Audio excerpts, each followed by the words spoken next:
গত প্রায় ৪৯ বছর ধরে পশ্চিমবঙ্গের পরিস্থিতি ছিল এরকমই যে সেখানে শাসকের আইন চলতো, কোথাও এলাকা ভিত্তিক, কোথাও পুরো পশ্চিমবঙ্গ জুড়ে বিভিন্ন জায়গায় দলীয় কমিটি কিংবা দলীয় পার্টি অফিসগুলো কার্যত পুলিশ বা প্রশাসনের কাজ করত। সেকেন্ডারি বা টার্সিয়ারি জায়গায় পুলিশ বা প্রশাসন কাজ করতেন।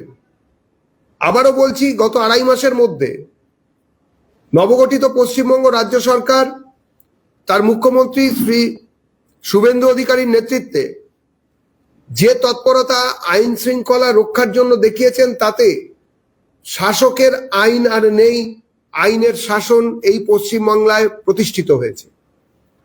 কিন্তু শুধু প্রতিষ্ঠিতই নয়, পুরনো আইন থাকাকালীন দুষ্কৃতীরা যেহেতু প্রায় ওই ৪৯ বছর ধরেই সরকার পক্ষের দলের সমর্থন পেয়ে এসেছেন এবং বিভিন্ন রকম সরকারি সুযোগ সুবিধে নিয়ে বিচারকে প্রহসনে পরিণত করাতে পেরেছিলেন, তার বিপ্রতীপে দাঁড়িয়ে, তার উল্টো দিকে দাঁড়িয়ে মানুষকে আইনের সুবিধে পাওয়াতে গেলে সাধারণ মানুষকে, অত্যাচারিত যারা সাধারণ মানুষ, মূলত যারা গুন্ডামির শিকার হন বা হয়েছিলেন, যাদের প্রশাসনের উচিত ছিল যাদের পক্ষে দাঁড়ানোর, সেখানে উল্টে প্রশাসন গুন্ডাদের পক্ষে দাঁড়িয়েছিলেন, যারা অত্যাচারিত হয়েছিলেন তাদের পক্ষে ছিলেন না।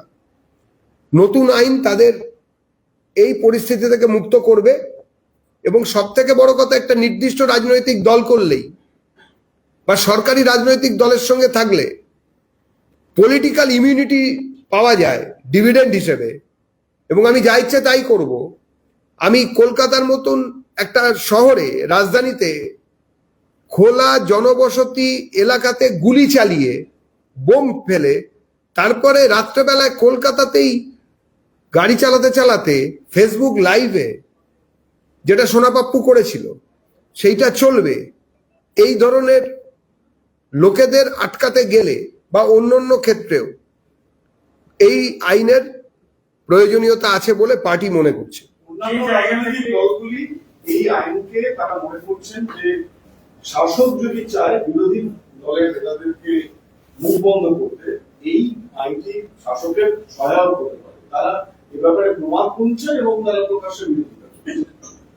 এবং এই লাহে কালি তাকে যে গ্রেপ্তার করা হয়েছে, এই প্রসঙ্গেও এই আইনের প্রসঙ্গটি ভীষণভাবে এসেছে। যদি এই আইনে তাকে গ্রেপ্তার করা হয়, দুটি বিষয় পরিষ্কার করতে হবে। এক, এই আইন গুন্ডা দমন আইন বা গুন্ডাদের বিরোধিতার আইন। রাজনৈতিক কর্মী তার পরিচিতি রাজনৈতিক কর্মীর, তিনি যে রাজনৈতিক আদর্শতেই বিশ্বাস করুন না কেন। কিন্তু যখন রাজনৈতিক কর্মীর জামা গায়ে চড়িয়ে গুন্ডামি করবেন, রাহাজানি করবেন, তোলাবাজি করবেন, কোথাও থেকে জোর করে চাঁদা তুলবেন, কারোর ওপরে অত্যাচার করবেন, কিন্তু বুক ফুলিয়ে ঘুরে বেড়াবেন তিনি একটা নির্দিষ্ট রাজনৈতিক দলের কর্মী বা সদস্য বলে, সেই পলিটিক্যাল ইমিউনিটি ডিভিডেন্ড পাওয়া যাবে না। গুন্ডারা যদি রাজনৈতিক দলের জামা পরে ফেলে, তাহলে রাজনৈতিক দলগুলোর উচিত হবে অবিলম্বে দুধ আর জলকে আলাদা করে ফেলা।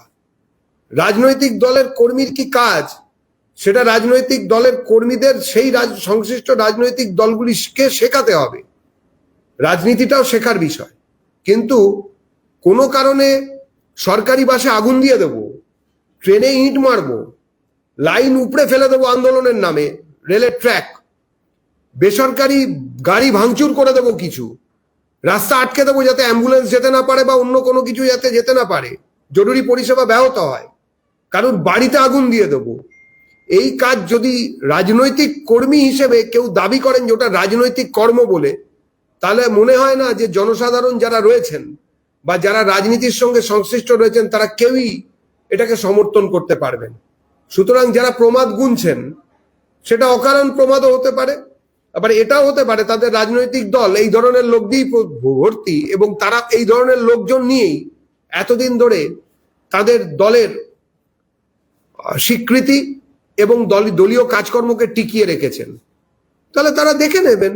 আর যদি খুব আপত্তি থাকে, হাইকোর্ট আছেন, মহামান্য হাইকোর্ট আছেন, মহামান্য সুপ্রিম কোর্ট আছেন, সেখানে চলে যাবেন, আইনকে চ্যালেঞ্জ করবেন, অসুবিধার কি আছে? এই যে গুন্ডা দমন আইন যেদিন শুরু হলো সেদিনই একটা বড় উদাহরণ দেখা গেল, এক দুষ্কৃতী অন্য দুষ্কৃতীকে গুলি করে ঝাঁঝরা করলো। উত্তর দমদমে রাজা দত্ত, তাকে রক্তাক্ত অবস্থায় ঝাঁঝরা অবস্থায় বেলঘড়িয়া এক্সপ্রেসের